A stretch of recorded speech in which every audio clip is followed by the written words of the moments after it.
Hello children and hello mothers. I hope you're ready for the third episode of our Ramayana.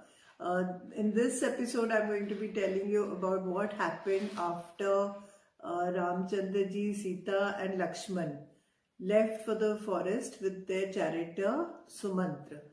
And of course when they were leaving, everybody was very sad, and even the birds were sad, the animals were sad, and they tried to stop them from going. But Ram Ramchandra ji was very definite that he had to help his father keep his promise. So he said if he has he has kept his given a promise to Kaikeyi that I will not be the king here and Bharat should be the king, and that I should go to the forest for 14 years, I will definitely cooperate. And so he decided and he left. What a wonderful prince, and what a wonderful son, and what a wonderful human being Ramji was. So he was God incarnate. He had come to show us that what are the more important things in life. He could have easily been selfish. He could have easily been angry.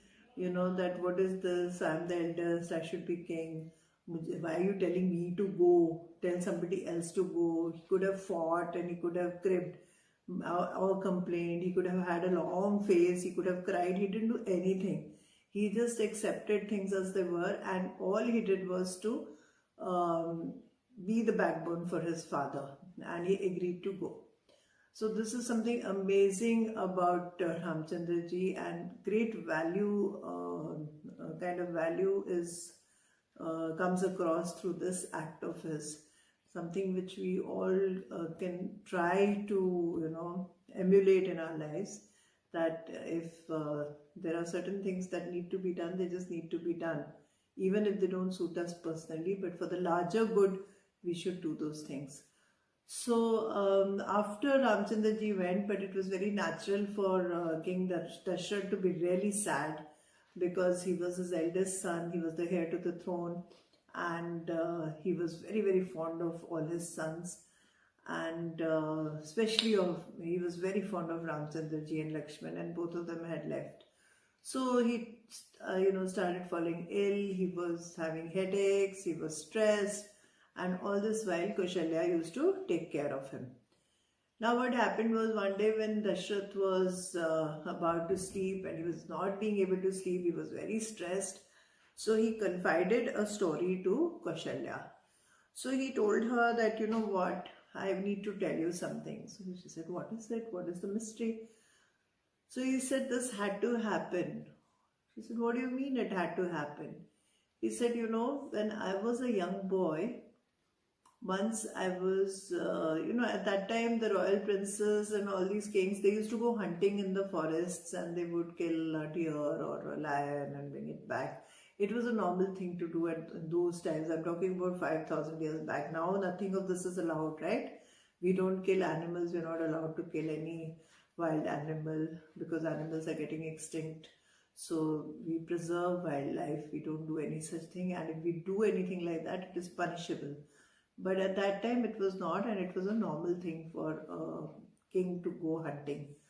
So when he was going hunting, he heard some noise and near the riverside, and he took out his bow and arrow, and he just aimed at aimed without really seeing what he was aiming at, and he let his arrow go.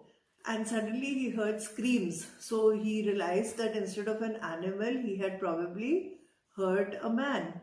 So he ran to the riverside to find out who it was. And when he reached there, there was this young boy who had got hurt because of the arrow. And he had got hurt very badly and he died. And before dying, he told Raja Dashrath that he was actually at the river to take some water back for his blind parents who were sitting under a shady tree close by. And he said, can you take this water for them? And he told him that his name was Shravan, and he just died over there.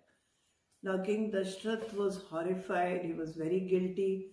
and he didn't actually mean to kill any human being like that, and so he was really, really apologetic, but there was nothing he could do. So he took the pot of water, and he said, I took the pot of water and took it to the parents, and I gave them the water to drink, and they kept asking me, where is Shravan, where is Shravan? And I didn't know what to tell them, but then finally I thought that I should tell them the truth. So I told them that by mistake my arrow had hit him and he has died, but I will take care of you. So they said, what, you will take care of us? That is besides the point. The point is that you have killed our son, and because of that we we give you a shrap that you will also die without your son. You will also die in being stressed about your son's departure and his not being near you. So when you die, your son will not be near you. So this is what they told him out of anger. And King Dashrath said that because of what I had done at that young age, it is coming back to me now. Because this life is all about cause and effect. When we have made good causes, we get good returns.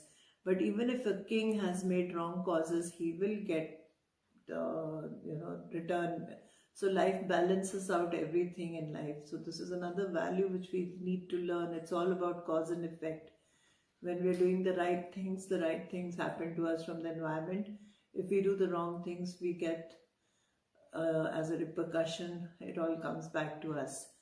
So always try to do the right things, and always we should try to make good causes.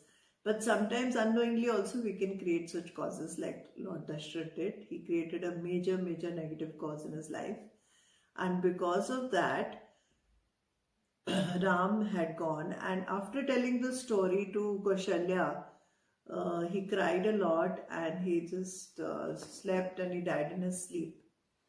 So it was very sad, and at that time even none of his sons were with him. Bharat and Shatrughan had gone to visit their Mamaji, their uncle, maternal uncle, in the land of KK, and Ram and Lakshman and Sita, they were in the forest. So it all came true that he died without having any of his sons next to him. So because of the curse of Shravan's parents, Raja Dashrath died with a broken heart without any of his sons with him. So at that time, it was a very sad situation. And when Bharat and Shatrughan, who had gone to visit their maternal uncle at the kingdom of KK, they came back, and they realized, they were told that King Dashrath has died, and KK was asking Bharat to become the king. So Bharat was very angry. He said, what is this nonsense? Ramchandra ji is older than me. He is my bhaiya. He is an older son, and he should be the king. So how can I be the king? It is wrong. But so Kekai was taken aback, because she never thought that her son Bharat would react like that, that he was so fond of his brother that he refused to even become a king. So, and she had, talked to Dashrath and taken a promise only in the hope that Bharat should be king and she should be the king's mother.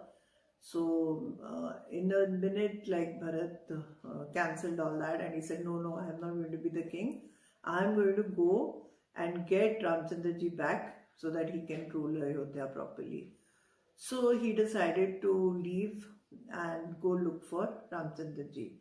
In the meanwhile, Ramchandra ji, Sita and Lakshman, once they had reached the banks of the Ganga, they sent Sumantra back.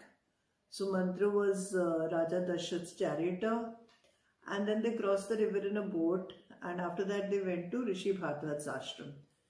Now when they went with Rishi Bharadwaj, Rishi Bharadwaj told them that, you should go and stay in Chitrakoot. So Chitrakoot is a very nice place near the river Yamuna, and it has a nice mountain side, and it's full of greenery, so you can stay there. You will be able to enjoy yourself and stay relaxed in that area. So they all proceeded to Chitrakoot, and there they made a little hut for themselves, and they were living in the jungle as desired by Queen Kekai. Now Bharat went looking for them, and he met Sumantra, told them that they have left in a boat, and he found them in Chitrakoot. So he reached Chitrakoot and he told his brother Rambhaiya, please come back, please come back. I am not going to be the king because you need to be the king. Because you're the elder brother, you're the eldest son.